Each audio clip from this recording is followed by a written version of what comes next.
Hi guys, my name is Nas and today I want to talk about dark comedies. Hello? Hello, Dimitri. Before we dive in, let's start with a question. What exactly is a dark comedy? Is Monty Python just absurdist humor or does it count as dark comedy? The Black Knight always triumphs! Have at you!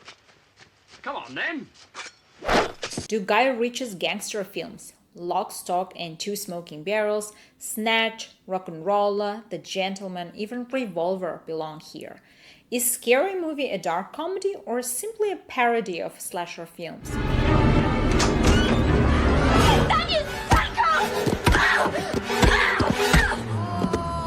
Oh, I can't feel my legs. And here's the real question. Does a 100% pure dark comedy even exist? Let's find out. Most films mix genres, just like life itself mixes tragedy and humor. Some family comedies or tragic comedies sneak in moments of dark comedies, like Little Miss Sunshine or The Grand Budapest Hotel. She's been murdered, and you think I did it. Others fully embrace the genre, but still weave in crime, drama, or even romance. And that's what makes dark comedy so fascinating. It refuses to stay in one box.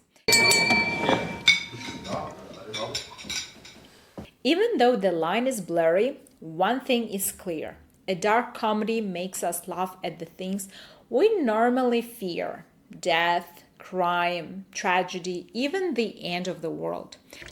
That was totally uncalled for. From satire to crime stories, from horror to the supernatural, dark comedies remind us that sometimes laughter is the only way to deal with life's absurdities. Sometimes dark comedies lean into deadpan humor. For example, the Romanian crime film The Whistlers or Yorgos Lanthimos' The Lobster.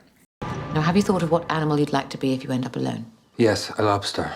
A lobster is an excellent choice. Sometimes they might use satire to look at religion, like in Dogma, or look at history. The Favorite and The Death of Stalin both turn politics and tragedy into comedy. And of course, satire on Nazism often comes very close to these movies, like Chaplin's The Great Dictator or Taika Waititi's Jojo Rabbit. Death is often at the center of dark comedies. Sometimes it's zombies, like Shaun of the Dead, where blood, horror, and British humor are mixed perfectly. Sometimes it's the afterlife, the Addams Family, Beetlejuice, Corpse Bride, Sweeney Todd. I'm going to electrocute him. I said no. Please? Oh, all right. Sometimes the line between horror, thriller, and dark comedy is very thin. The humor can be so dark that you're not even sure if you should laugh. Movies like Ready or Not or American Psycho are both satirical and terrifying, funny and disturbing at the same time. He's been compared to Elvis Costello, but I think Huey has a far more bitter, cynical sense of humor. Dark comedies can be world famous. Fargo or The Big Lebowski. They can be local gems like Emir Kusturit's Black Cat, White Cat. They can be ultra low budget like Clerks or big budget hits, superhero movies like Deadpool. The humor can be cynical and surprisingly deep. The Banshees of Inisherin in Bruges. It can be tied to the criminal underworld, The Guard, Seven Psychopaths. And sometimes it's absurd, grotesque, and unexpectedly moving, like Swiss Army Man. Okay, buddy. But today I chose 3 dark comedies that you've probably never seen because they are not from Hollywood and not that famous. China's Devils on the Doorstep, Denmark's Addams Apples, and the Yugoslavian gem, The Marathon Family. I might regret recommending this movie because it's not 100% a dark comedy, more like a war comedy with strong dark comedy moments. But I love Chinese cinema and I try to include Chinese films in my list whenever I can. Plus, the ending will leave you absolutely speechless.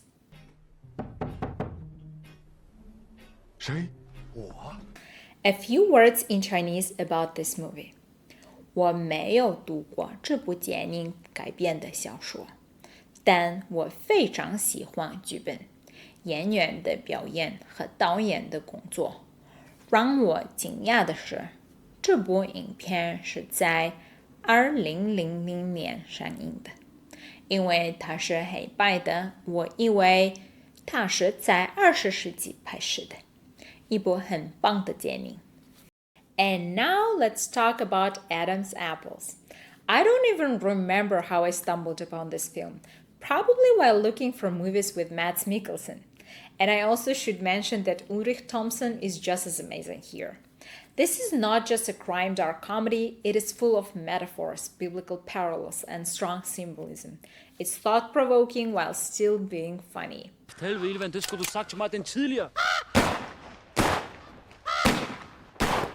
The movie is in Danish, but unfortunately I don't speak Danish, so let me say a few words in German. Mads Mikkelsen und Ulrich Thomsen sind großartige Schauspieler. Der Film ist klasse, aber ihr Spiel hat mich besonders beeindruckt. Ich habe ihn vor langer Zeit gesehen, aber ich erinnere mich noch immer an diese Figuren. Sie haben mir so gut gefallen, dass ich beschlossen habe, den Film in diese Liste aufzunehmen. Now let's talk about a movie that, in my opinion, is a dark comedy from beginning to end, and it doesn't get any darker than that. I had a little marathon myself. I started watching films from the former Yugoslavia, and I actually planned to make a whole video on that topic.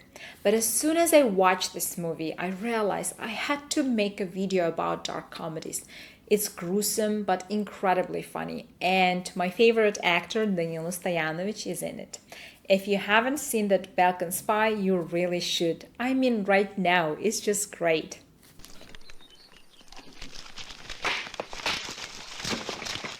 If I had to describe the movie without spoilers, I'd say it's about a family and funerals. That might make you think of Death at a Funeral, but this is a very different film. The Marathon family comes with a brilliant idea of its own, and the ending, absolutely incredible. A few words in Serbian about this movie. Veoma sam se smejala dok sam gledala ovaj film. Pre gledanja nisam ništa znala o radnji i bila sam iznenađena kada je film počeo. Ali onda sam shvatila šta se dešava i sada je ovo jedan od mojih omiljenih filmova. Toliko omiljen da sam čak kupila i knjigu.